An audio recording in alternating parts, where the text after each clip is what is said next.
Buenos días, hermanos. ¿Ya compraron todos sus regalos? ¿Ya vieron sus cuentas? Hace mucho tiempo atrás, un amigo me contó una historia. Decía que ellos estaban en Estados Unidos, él era alemán, pero se había mudado a Estados Unidos, y estaban en la carretera, manejando una de las carreteras americanas, cuando vieron a un muchacho en la carretera tirando dedo. Ellos venían en un Volkswagen. ¿Recuerdan ustedes ese auto que tenía solamente dos puertas? Un Volkswagen. Entonces pararon porque lo vieron en la carretera con su mochila, ¿no? Entonces pararon. Se bajó mi amigo que estaba de copiloto. Se bajó, subió el muchacho a la parte de atrás y él se sentó otra vez, cerraron la puerta y partieron. Y los dos eran cristianos, ¿no? Uno de ellos se llama Horst Dieter Körner, ¿no? No significa caballo, sino su nombre Horst es un nombre alemán. Horst Dieter Körner, y él fundó el grupo de Young Life en Perú. Y cuando estaba Dieter manejando, ellos iban hacia un campamento cristiano. Entonces, toda la conversación con su amigo en el chofer era acerca del campamento. Y ellos estaban súper emocionados porque iban a venir como 200 jóvenes y estaban preparando las charlas, los estudios, las prédicas para los jóvenes y estaban conversando acerca de lo emocionante que iba a ser que algunos de estos jóvenes que venían al campamento se entregaran al Señor, ¿no? Y estaban hablando así cuando de repente el muchacho que estaba atrás interviene en la conversación y les dice: qué bendición que Dios tenga instrumentos para llevar su palabra entre los jóvenes. Sigan así, el Señor viene pronto. Y cuando Dieter volteó para hablar con el muchacho, no había nadie. No había nadie en la parte trasera del vehículo. Naturalmente, ¿no?, casi se derriten ahí los pobres en la carretera por el susto. Y la Biblia menciona que muchas veces Dios envía ángeles para hablarnos. Yo estaba en la iglesia, en la primera iglesia donde fui pastor, Iglesia Evangélica Libre del Redentor, una iglesia también pequeñita, que fue creciendo, y había un hermano ahí que era un español, ¿no? Y entonces, gallego, ¿no? Y entonces, pero era cabezadura, ¿no? Así, gallego. Pero así duro, cabezadura, ¿no?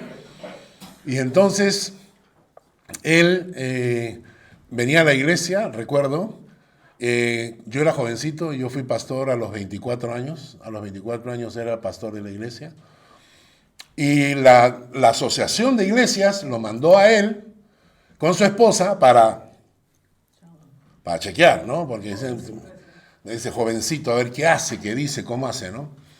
Y recuerdo que yo tenía 24 años, al año siguiente cumplía 25, y cuando yo llegué a una reunión, a una asamblea de todas las iglesias, llegué y él era presidente, y como era gallego y así con cabeza dura, se había peleado en la asamblea con otro hermano, ¿no? Y entonces cuando yo llego y me dicen: Ruperto se peleó con... ¿no? Y entonces yo me acerco y había un grupito ahí y ahí estaba Ruperto, y Ruperto dice esta frase: es que no me pude controlar, no estaba mi pastor. Y yo tenía 25 añitos y él ya tenía como, ¿qué?, 50, 48. No tanto, ¿sí? Bueno, él se puso a trabajar las cuentas de la iglesia un día. Y su mujer le decía: ¿qué haces? Tengo que terminar las cuentas de la iglesia. ¿Por qué? Tengo que terminarlas. Y estábamos a medio año, y comenzó a terminar todas las cuentas de la iglesia porque él era el tesorero. Cuando terminó las cuentas de la iglesia se puso a pintar un cuadro que tenía que terminarlo. Y su esposa le decía: son las 3 de la mañana, ¿qué haces pintando? Y él decía, tengo que pintarlo, tengo que pintarlo. Lo terminó, a la mañana siguiente sufrió ¿no fue una embolia? No, fue la cosa es que tuvo que ser llevado de emergencia, ¿no?, al hospital, justo era domingo, y todos estábamos orando por él, y en medio de la prédica, yo estaba predicando, y viene una chica vestida de blanco, yo dije, fue una enfermera, entró, y el hermano que estaba en la puerta se acercó y le dijo, hermano, informe que el hermano Ruperto ya está en la presencia del Señor. Y entonces el que entró era Omar Larrazábal, y entonces Omar entra y me dice, le digo, ¿qué pasa? No, y me dice, Ruperto, ¿no? Y cuando él se voltea, ya no estaba la enfermera. Un ángel nos vino a informar que Ruperto, cabezadura, estaba en la presencia de Dios.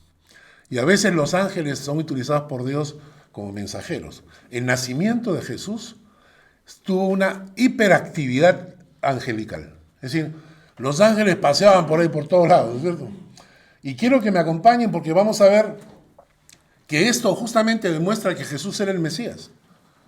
Esto demuestra que Jesús era el Mesías, la presencia de ángeles que no aparece en la historia de ningún fundador de ninguna iglesia. Y entonces la primera vez que aparece es en Lucas. Quiero que me acompañen al Evangelio de Lucas.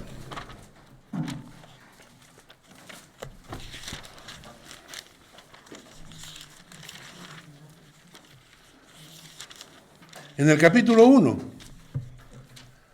versículo 26, y dice, Lucas 1:26, al sexto mes el ángel Gabriel fue enviado por Dios a una ciudad, perdón, no me equivoqué, es en el versículo 5, empezamos con el versículo 5, Lucas 1:5.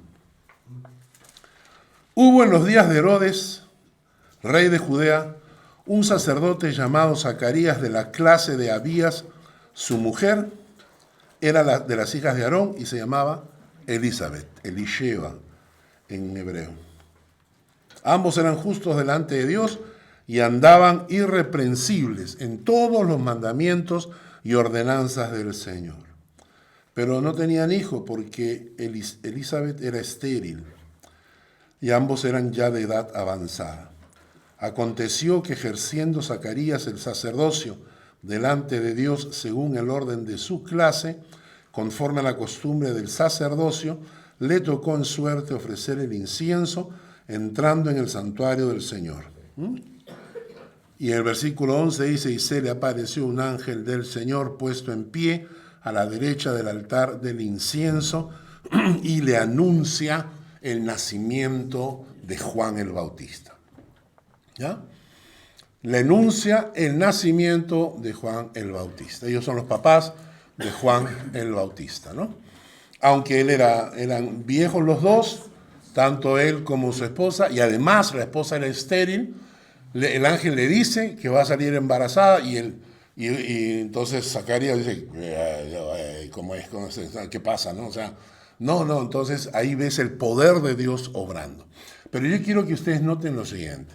El versículo 5 dice, hubo en los días de Herodes, rey de Judea, un sacerdote llamado Zacarías, de la clase de Abías. De la clase de Abías. Y el versículo 8. Aconteció que ejerciendo Zacarías el sacerdocio delante de Dios según el orden de su clase. ¿Ok? Los sacerdotes estaban divididos en 24 clases y se rotaban semanalmente para poder entrar al templo y ofrecer los sacrificios correspondientes. ¿Ya? ¿Me entienden ahí? Entonces dice, conforme a la costumbre del sacerdocio, le tocó en suerte ofrecer el incienso entrando en el santuario del Señor. Cuando le corresponde al grupo de los sacerdotes según la clase de Abías, cuando le corresponde a él ofrecer los sacrificios, finales de mayo hasta mediados de junio, más o menos pensando por el tiempo, finales de mayo hasta finales de junio, ¿ya? Cuando él termina de ofrecer, tiene que regresar a su tierra, se tomaría unos 15 días, ¿no? Más o menos hasta llegar a su esposa. Y entonces, ¿cuándo sale embarazada Elizabeth? ¿Por esa fecha? Principio de julio. Finales de junio, principios de julio. Sale embarazada. Calculemos. Hasta abril. Julio, agosto, septiembre, octubre, noviembre, diciembre, enero, febrero, marzo, abril. Nace Juan el Bautista. Y ahora leemos Lucas 1:26. Al sexto mes del embarazo de Elizabeth, al sexto mes, el ángel Gabriel fue enviado por Dios a una ciudad de Galilea llamada Nazaret, a una virgen desposada con un varón que se llamaba Pepe, de la casa de David, y el nombre de la virgen era María. ¿Cuándo nace Juan el Bautista? Abril. Abril. Mayo, junio, julio, agosto, septiembre, octubre. Octubre. Jesús nació probablemente entre finales de septiembre y mediados de octubre. Así de fácil. Este fue el primer ángel, ¿no es cierto? Ahora apunten esto para que si alguna vez alguien les pregunta ¿y por qué celebramos en Navidad? Porque nosotros seguimos la corriente de este mundo que nos dijo que Navidad, ¿no es cierto? Y que había nacido Jesús a las 12 de la noche el día 24. ¿No era el sexto mes de embarazo de Elizabeth? Claro, pues. Embarazo. 6 meses. Perdón. ¿Ah? Sí. Sexto mes de embarazo. Está bien, pues, está bien. Sexto mes de embarazo. Está bien. Al sexto mes sale embarazada María. Entonces de ahí cuentas 9 meses. 9 meses. Cuentas los 9 meses de embarazo de Elizabeth más 6 meses, o cuentas 6 meses de embarazo de Elizabeth más 9 meses, que salen los 15 meses, octubre, ¿no? ¿De acuerdo? Se apunten eso para cuando les pregunten, ustedes ya sepan eso. Porque estamos acostumbrados a que nos dan información y esa información nosotros la asumimos, ¿no? Yo recuerdo cuando yo era pequeño, mi abuela tenía la costumbre, antes en las casas habían nacimientos, ¿no? Antes habían nacimientos. En el Perú, por ejemplo, nosotros tenemos unas costumbres de los más absurdas, ¿no? Tenemos pinos para Navidad, todos ponemos un árbol de Navidad en la casa, ¿no? Y en el Perú casi no hay pinos, ¿no? Y todavía lo adornamos de nieve, y en el Perú nunca nieva, por lo menos en Lima, ¿no? No, y el 24 de la noche, que es la Navidad, comemos todo tipo de comidas calóricas, ¿no? Que las pasas, que el chocolate caliente, el panetón, y nosotros estamos en pleno verano, o sea, estás sudando ahí, ¿no? Y tú con tu chocolate caliente tomando. Todas esas costumbres que vinieron del norte, porque en el norte se supone que vive Papá Noel, entonces de ahí bajaron todas esas costumbres. Y ustedes saben que en el año 1940 y tanto fue que la Coca-Cola inventó a Papá Noel. Antes no existía Papá Noel. Por eso es que Papá Noel tiene el color de la Coca-Cola. La ropa es el color de la Coca-Cola. Coca-Cola inventó, ¿no? Y la idea era, la publicidad de la Coca-Cola era que Papá Noel venía trayéndote regalos a tu casa y que tú tenías que esperarlo con una galleta y una Coca-Cola. Y los niños entonces presionaban a sus papás para que hubiese una galleta y una Coca-Cola. En fin. Entonces, este tipo de cosas que tenemos nosotros en la Navidad, que nos van desburrando, ¿no? Porque nos han dicho un montón de información que no es correcta. El primer ángel fue este que aparece con Juan el Bautista. El segundo ángel aparece en Lucas, capítulo 1. Ya lo conocemos la historia de María. Versículo 30. Este es el segundo ángel. Entonces el ángel le dijo: María, no temas, porque has hallado gracia delante de Dios. Y ahora concebirás en tu vientre y darás a luz un hijo y llamarás su nombre Jesús. Este será grande. Será llamado Hijo del Altísimo. Señor Dios le dará el trono de David su padre, y reinará sobre la casa de Jacob para siempre, y su reino no tendrá fin. Es interesante que nosotros, una de las cosas que le estaba contando de mi abuela, era que mi abuela preparaba el nacimiento, que ya hoy en día pocas casas tienen un nacimiento, porque ya ni los venden, preparaba el nacimiento, pero no ponía al niño Jesús. No lo ponía. Yo, chiquillo, le decía, abuela, ¿y el niño? No, el niño nace el 24 a las 12, me decía. ¿No? Y entonces recién a las 12 se ponía el niño. Una cosa que a mí me llama la atención es que el ángel, cuando habla de Jesús, nunca le llaman el niño Dios. Nunca le llaman niño Dios, como nosotros estamos acostumbrados en esta época. En esta época te van a decir, sí, el 24 nace el niño Dios, ¿no? Pero no le llama el niño Dios. ¿Sabes cómo le llaman? Le llama el grande. Hay una diferencia entre el niño Dios y el grande, ¿no? Le llaman, será grande. Le llama Hijo del Altísimo. Le llama el Señor Dios le dará el trono de David su padre, rey. Le llama reinará sobre la casa de Jacob para siempre y su reino no tendrá fin. No dice el niño Dios del pesebre. Lo llama de otras maneras muchísimo más elevadas. El tercer ángel aparece en Mateo, capítulo 1, versículo 18. Mateo 1,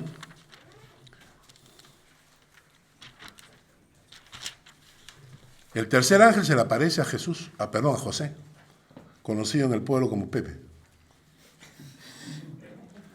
Se le aparece a Pepito y le dice, en el versículo 18, el nacimiento de Jesucristo fue así. Estaba desposada María, su madre, con José. Antes que se juntasen, se halló que había concebido del Espíritu Santo. José, su marido, como era justo y no quería difamarla o infamarla, quiso dejarla secretamente. Pensando él en esto, he aquí un ángel del Señor, otra vez, un ángel del Señor se le apareció en sueños y le dijo, José, hijo de David, no temas recibir a María, tu mujer, porque lo que en ella es engendrado del Espíritu Santo es. Y darás a luz un hijo, y llamarás su nombre Jesús, porque él salvará a su pueblo de sus pecados. Todo esto aconteció para que se cumpliese lo dicho por el Señor por medio del profeta cuando dijo, he aquí una virgen concebirá y dará a luz un hijo y llamará su nombre Emmanuel, que traducido es Dios con nosotros. Lo que le dice el ángel a José acá es, uno, es engendrado del Espíritu Santo, ¿no? Ha sido engendrado del Espíritu Santo. Dos, le llamarás Jesús. El nombre Jesús significa Salvador o Dios salva. Y entonces le dice, llamará su nombre Jesús porque él salvará a su pueblo de sus pecados. Él salvará a su pueblo de sus pecados. ¿Qué significa eso? Significa que tú y yo hemos cometido pecados en esta vida. Todos hemos mentido, hemos robado, hemos tenido malos pensamientos, todos. Y tú y yo tendremos que pagar por eso, porque Dios es santo. Y el único que puede salvarte de eso es Jesús. Más claro no canta el agua. Cuando tú dices Jesús, está diciendo que Él es el único que puede salvarme de mis pecados, que yo tengo que pagar, porque Él en la cruz tomó mis pecados y murió en la cruz por mí. La única forma que tengo yo de salvación es que Jesucristo viva en mi corazón. Fuera de eso no tengo esperanza de salvación. Fuera de eso, tú te llegarás al momento de la muerte, te vas a enfrentar a un Dios 3 veces santo y te va a decir, acá tengo una lista de todo lo que has vivido en tu vida.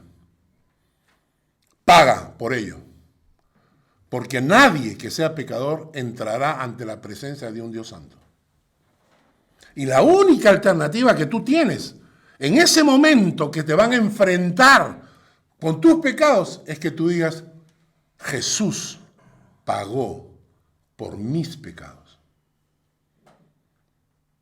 Y entonces van a decir, ¿dónde está Jesús? ¿Está en tu corazón? Porque si está en tu corazón, te dirán, pasa. Porque tus pecados fueron pagados por Cristo. Pero si Jesús no está en tu corazón, tendrás que pagar por ellos. Y el ángel agarra y dice, lo llamarán Jesús. Cada vez que decimos la palabra Jesús, estamos diciendo que Él salvará a su pueblo de nuestros pecados. Ahí está el versículo, es clarísimo. Dará a luz un hijo y llamará su nombre Jesús. Porque Él salvará a su pueblo de sus pecados. ¿Te ha salvado Jesús ya? ¿Estás seguro? ¿Te ha salvado Jesús ya? ¿Le has entregado tu vida? ¿Entró Jesús a vivir en tu corazón? ¿Tú vives una experiencia con Jesús diariamente? ¿Puedes decir que Jesús mora en tu corazón y que tu vida lo refleja? El ángel no le llama el niño Dios. Le llama Jesús el Salvador de nuestros pecados. Y el otro nombre que le da es Emanuel. En el versículo 23. He aquí una virgen concebirá y dará a luz un hijo y llamará su nombre Emanuel, que traducido es Dios con nosotros. No le dice el niño Dios, le dice Dios. Le llama a Dios por su propio nombre. Nos está diciendo que estábamos frente a una divinidad. Estábamos hablando de Jesús, pero Jesús no solamente era un hombre en la tierra, sino que era el mismo Dios encarnado. ¿Por qué? ¿Por qué encarnado? Porque Jesús viene a morir. Y Él, mismo Dios, dice, yo no puedo dar a nadie que muera si no soy yo mismo. ¿Cómo voy a hacer que otro se sacrifique? ¿Cómo voy a hacer que un inocente pague por los demás? Y lo que dijo Dios fue, yo mismo voy a tomar forma humana y yo mismo voy a morir por los pecados de la humanidad. Por eso el nombre de Jesús es Emanuel, Dios con nosotros.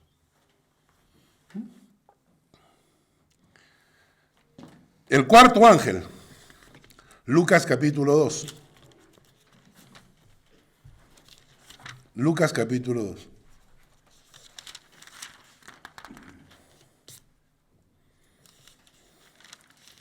Versículo 8.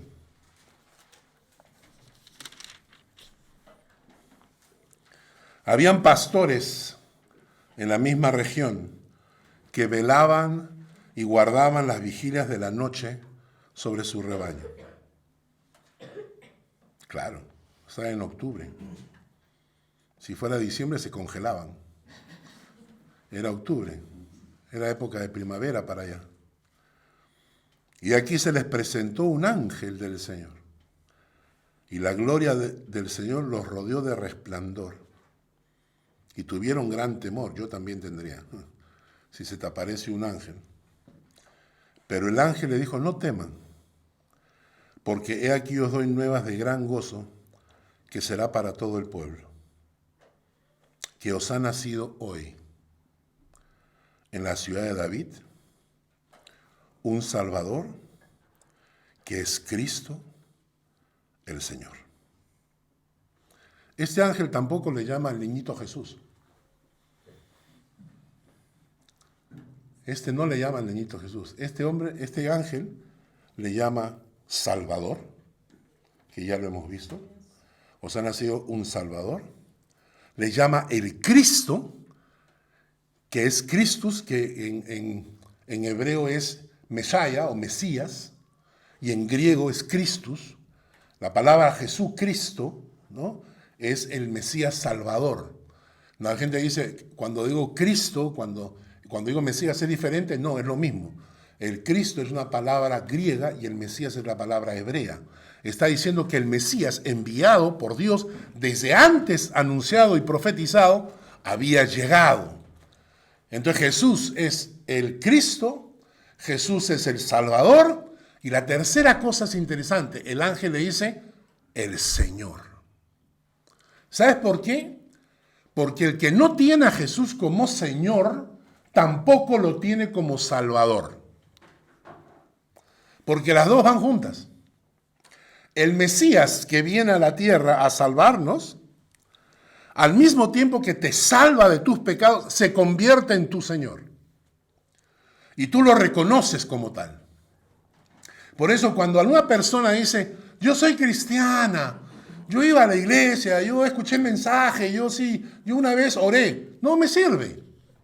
Porque el Mesías que viene a salvarte, viene a ser Señor. Romanos dice, porque para esto Cristo murió y resucitó, para ser Señor de los muertos y de los vivos. Entonces, cuando una persona no tiene a Cristo como el Señor de su vida, significa que tampoco tiene Salvador en su vida. Te pregunto, ¿tienes Salvador? Porque si tú me dices que tienes un Salvador, entonces yo tengo que ver en tu vida a un Señor. Y si no tienes Salvador, está bien. Si tú no tienes Salvador y no tienes Señor, no hay problema. Disfruta de tu vida todo lo que puedas. Aprovecha, peca lo máximo que puedas, porque se te acaba. Y cuando se te acaba, tienes que pagar por tus pecados. Y lo que me llama la atención es que todos estos ángeles, ninguno le dice niñito a Dios. Ninguno. Le llaman el grande, le llaman el Hijo del Altísimo. Le llaman Jesús el Salvador, le llaman Emmanuel, Dios con nosotros. Y este ángel le llama el Cristo, el Salvador, el Señor. Y esto es porque es importante, hermanos. ¿Por qué es importante? Porque queremos celebrar Navidad pensando en el niñito Dios en el pesebre. Y nos estamos olvidando que estamos celebrando al Cristo, al Mesías, al Salvador, a Emmanuel, al Señor de mi vida. Y aquí cambia completamente mi perspectiva. Completamente mi perspectiva.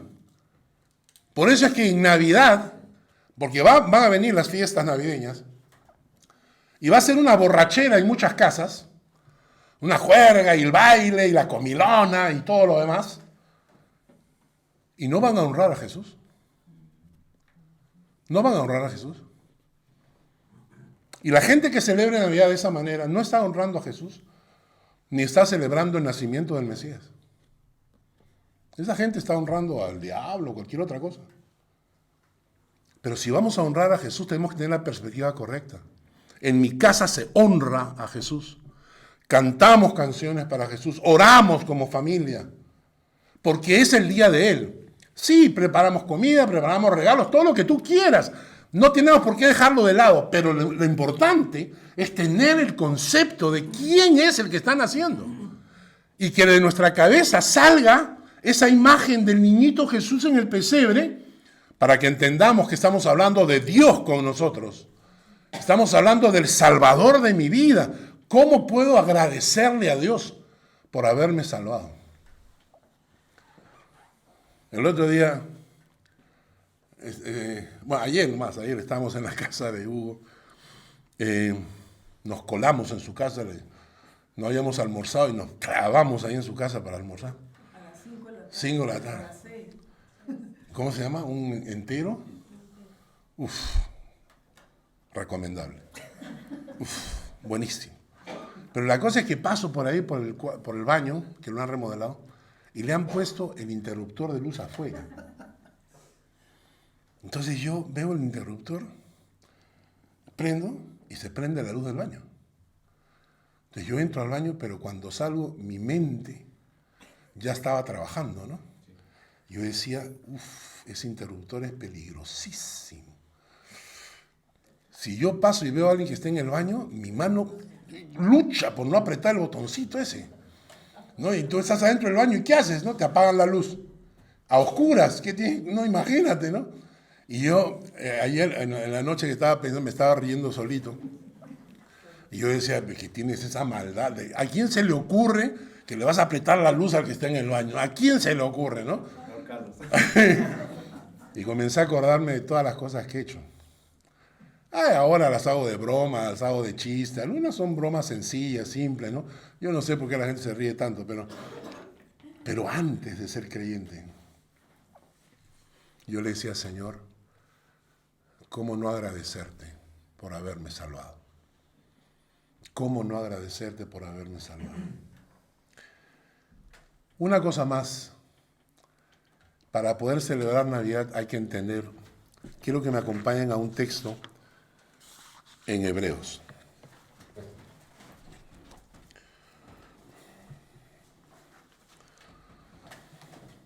Capítulo 1, versículos 1 al 4. Hebreos 1, del 1 al 4.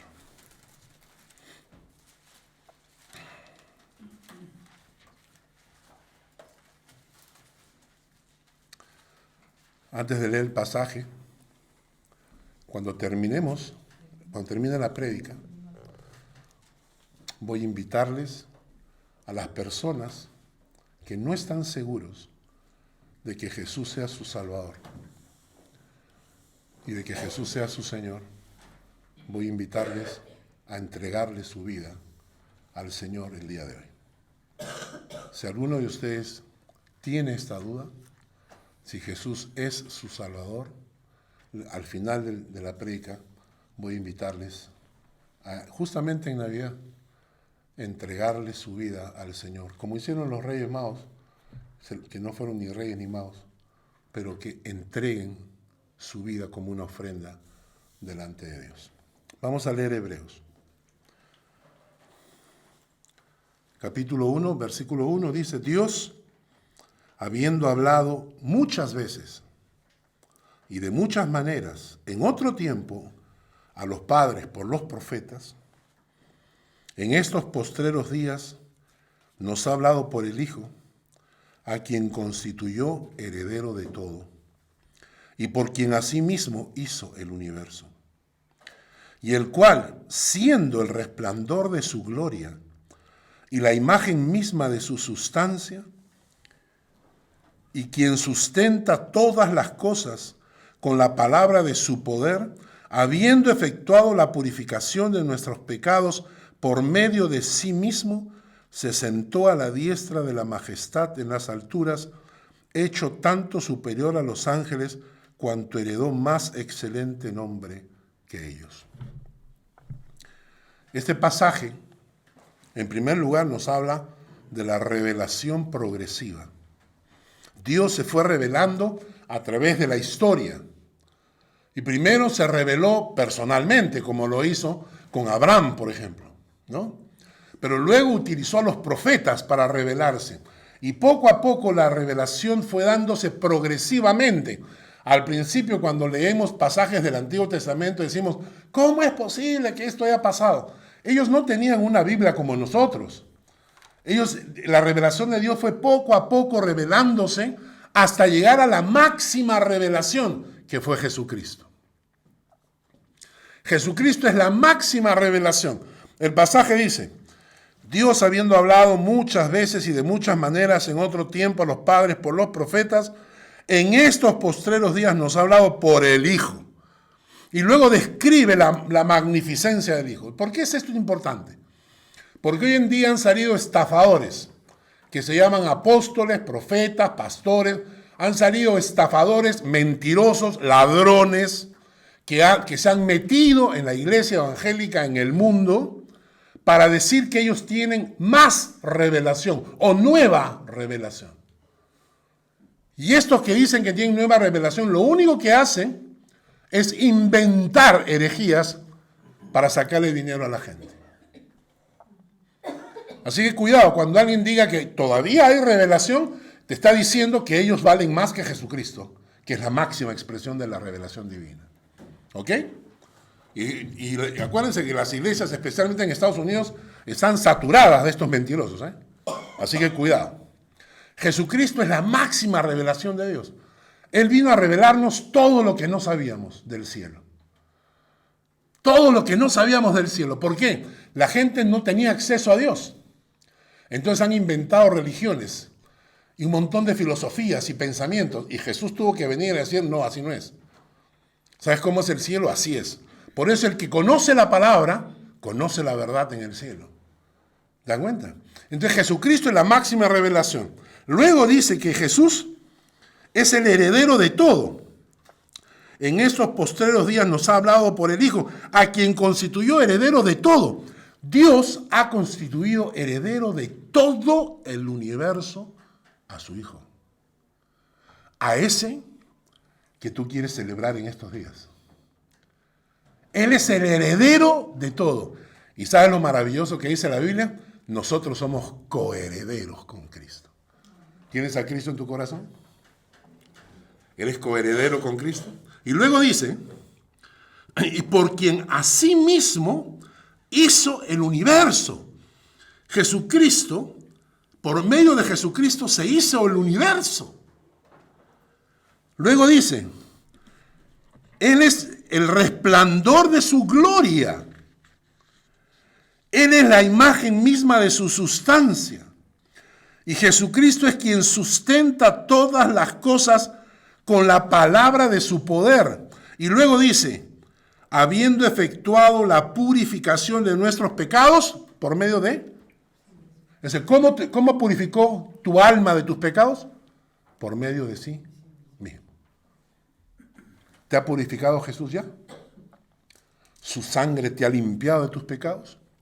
Y por todas estas razones que acabamos de mencionar, porque Él es la revelación máxima de Dios, porque Él es el heredero de todo, porque por medio de Él se hizo el universo, porque Él es el resplandor de su gloria, porque Él es la imagen misma de su sustancia, porque Él es quien sustenta todas las cosas, porque Él, por medio de Él, se ha efectuado la purificación de nuestros pecados. Por todo esto, ¿sabes qué pasó? Él se sentó a la diestra de la majestad en las alturas. Por todo eso, Dios dijo, ven, siéntate a mi diestra. Jesús ya no está más en el pesebre. Jesús ya no está más en el pesebre. Ahora está sentado a la diestra del Padre. Y no hay un lugar más impresionante y no hay un lugar con mayor honra y gloria en el universo que al lado del Padre. Siéntate a mi diestra. Y entonces cuando estamos pensando en Jesús, en el cielo está el trono de Dios. Todo lo demás gira alrededor. Pero al costadito del trono de Dios está Jesús sentado. ¿Entienden ustedes la grandeza que Jesús tiene para que Dios lo haya sentado a su costado? Una cosa más interesante. Cuando yo quiero hablar con Dios, yo hablo con Jesús. ¿Sabe por qué? Porque está a su lado, pues. Está a su lado. Jesús. Dice la Biblia que Jesús intercede por nosotros. ¿Ustedes creen que le voy a rezar a San Pedro, a San Judas Tadeo? ¿Quién será? ¿De dónde estarán? Si estarán. Pero voy a utilizar un intermediario que está guardado no sé dónde, escondido por algún lado, alguna de esas imágenes de yeso. Le voy a rezar a uno de esos. Qué tonto es alguien que crea que rezándole a una imagen, que esta imagen le va a hablar a María, María le va a hablar a Jesús, Jesús le va a hablar a Dios. Vaya directo al Señor. Eso es lo que dice la palabra. Hay un solo mediador entre Dios y los hombres, Jesucristo. Yo no hablo a cualquiera que está en el cielo. Yo hablo a Jesús, que está a su costadito. Jesús ya no está más en el pesebre. Si quieres celebrar Navidad, como debe ser, celebra al que está sentado a la diestra del Padre. Pastor, para los niños sí se les puede cultivar ese nacimiento, ese pesebre. Sí, o sea, yo no creo que haga daño saber que Jesús nació en un pesebre. Pero es importante que los niños también entiendan que es mucho más allá. Que aquel niño que estaba en ese pesebre dejó ese lugar ya. Y ahora está sentado a la diestra de Dios. Así que en estas fiestas yo les invito a celebrar al Jesús. No al niño que está en el pesebre, sino a Jesús que está a la diestra del Padre. Vamos a orar. Padre eterno, queremos agradecerte por tu encarnación en la vida de Jesús. Emmanuel, el grande, el Hijo del Altísimo, el heredero de todo, por quien fue creado el universo. Aquel Señor Jesús que con su sangre derramada en la cruz, pagando por pecados que no eran suyos, sino míos,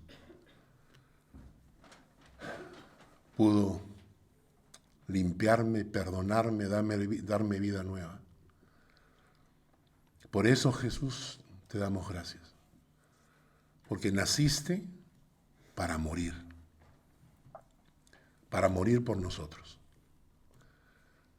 Gracias, oh Dios, porque no tendré que pagar por mis pecados, porque tú pagaste por ellos.